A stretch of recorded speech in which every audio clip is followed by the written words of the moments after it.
Ini adalah yang lebih menarik lagi Mas Ratno, soal Caimin. Ya, mungkin beritanya akan lebih besar lagi daripada berita yang diumumkan oleh Nasdem kemarin ketika Caimin dijodohkan dengan Pak Anies Baswedan, yaitu pemanggilan sebagai saksi Muhaimin Iskandar dalam sebuah kasus korupsi di KPK. Ini kita lihat saja hari Kamis ya, kalau nggak salah ya, apakah berujung TSK atau tidak.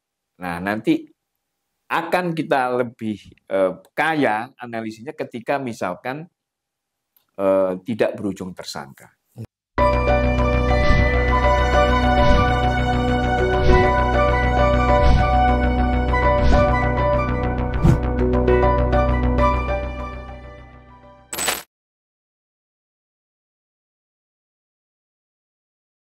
Kawan-kawan, kita kembali lagi di Indopol Survey Channel.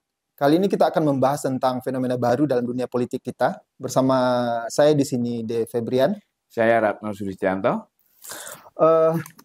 Kali ini Mas Ratno kita akan membahas tentang sebuah kejutan dalam dunia politik kita dalam menjelang kontestasi di 2024 nanti, bergabungnya Gus Muhaimin Iskandar ke gerbongnya Partai Nasdem ini. Mungkin Mas Ratno kita lihat tayangan yang berikut ini dulu. Saya mengucapkan selamat kepada pasangan kita, Bung Anies Baswedan sebagai calon presiden. Kepada Bung Muhaimin Iskandar sebagai calon wakil presiden. Kita berdiri memberikan aplaus kepada mereka berdua.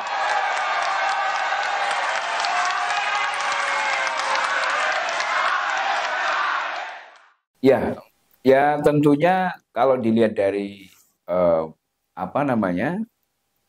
sebuah peristiwa politik yang mengejutkan, Mas. Karena di dalam survei Indopol saja ya itu kami tidak memasangkan tidak mensimulasi pasangan Anies Baswedan dan Muhaimin Iskandar.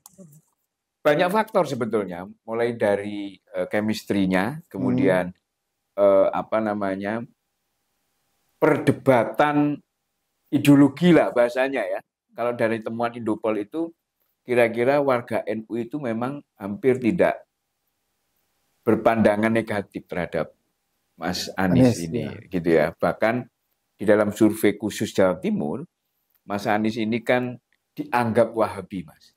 Jadi kira-kira resistensinya tinggi. Nah, tiba-tiba gitu ya, dengan representasi PKB sebagai pemilih partai NU gitu ya, partai Islam yang sebagian besar itu juga NU. Ini sebuah bahkan saya sebut fenomena politik hari ini gitu ya. Bertemunya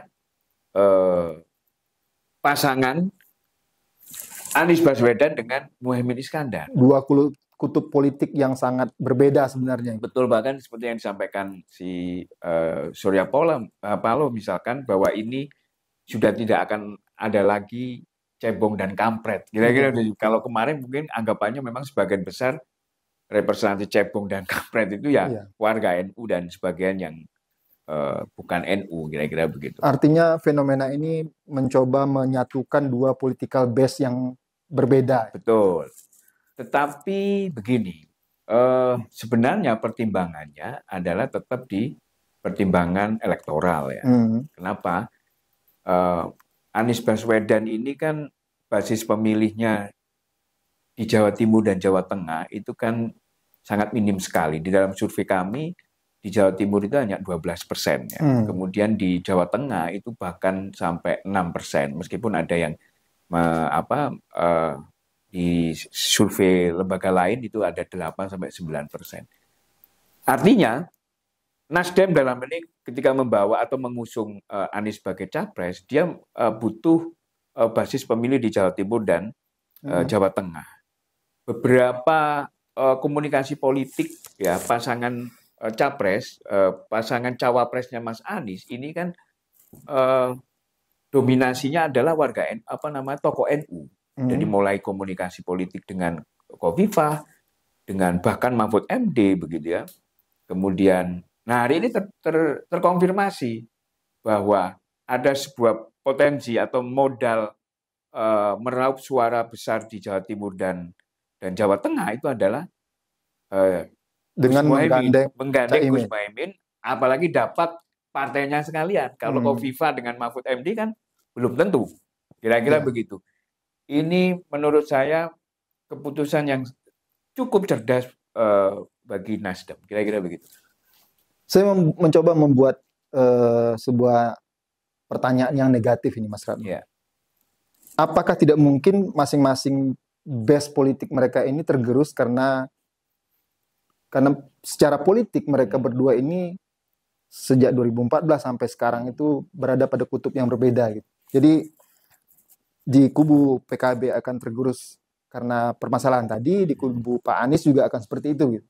Gini Mas, kalau itu saya bicara data kalau itu ya. Satu, hasil temuan survei Indopol bahwa preferensi politik publik di dalam memilih partai politik itu ketika partai politik itu mengusung capres yang diinginkan dia. Oke. Nah, artinya apa? Capres ini, bahkan cawapres ya, pasangan capres dan cawapres ini akan memberikan efek ekor jas, akan memberikan efek kotel efek terhadap partai politik. Nah, sebenarnya menurut saya,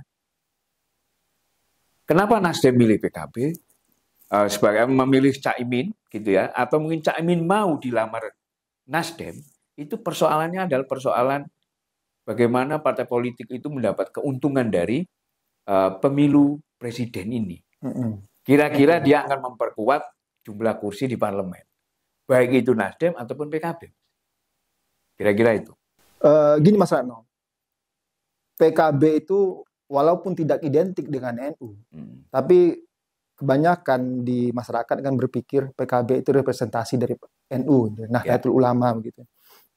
Di minggu yang lalu Mas Ratno sempat menyebut bahwa suara NU itu terbagi di beberapa partai politik, terutama di Gerindra dan PDIP. Bergabungnya Caimin dengan Pak Anies dalam gerbongnya Partai Nasdem dan PKB nanti, apakah itu akan menggerus suara dari Pak Ganjar lah misalnya di PDIP gitu Mas Ratno? Ya, gini Mas. Kalau secara langsung begitu ya, dampak langsung menurut kami sih enggak ya. Karena NU ini kan terfragmentasi gitu kira-kira. Artinya apa? Di dalam fragmen-fragmennya itu dia bisa mengelola dirinya sendiri. Artinya warga NU yang memilih Ganjar itu ya tetap memperkuat basisnya Ganjar gitu ya. Kemudian memilih Prabowo itu juga seperti itu. Nah, cuman kira-kira ketika Caimin dalam hal ini ya berhasil mengonsolidasi para kiai di Jawa Timur dan Jawa Tengah. Jika berhasil mengonsolidasi secara masif, itu baru bisa, Mas.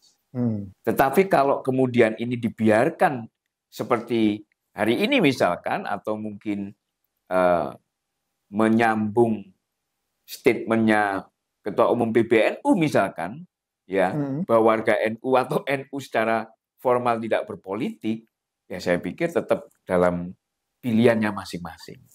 Kira-kira begitu. Kalau melihat data, Mas, itu kan di PKB itu hanya 6,6% yang warga NU yang memilih.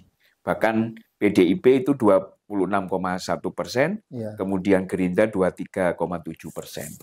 Nah, kalau kemudian ini saya sajikan dengan data lagi, nah tentunya kita akan survei di kira-kira 1 bulan lagi biar tahu bagaimana dampak dari peristiwa momen politik ini, kira-kira begitu. Ini soal peluang, Mas Ratno. Ya.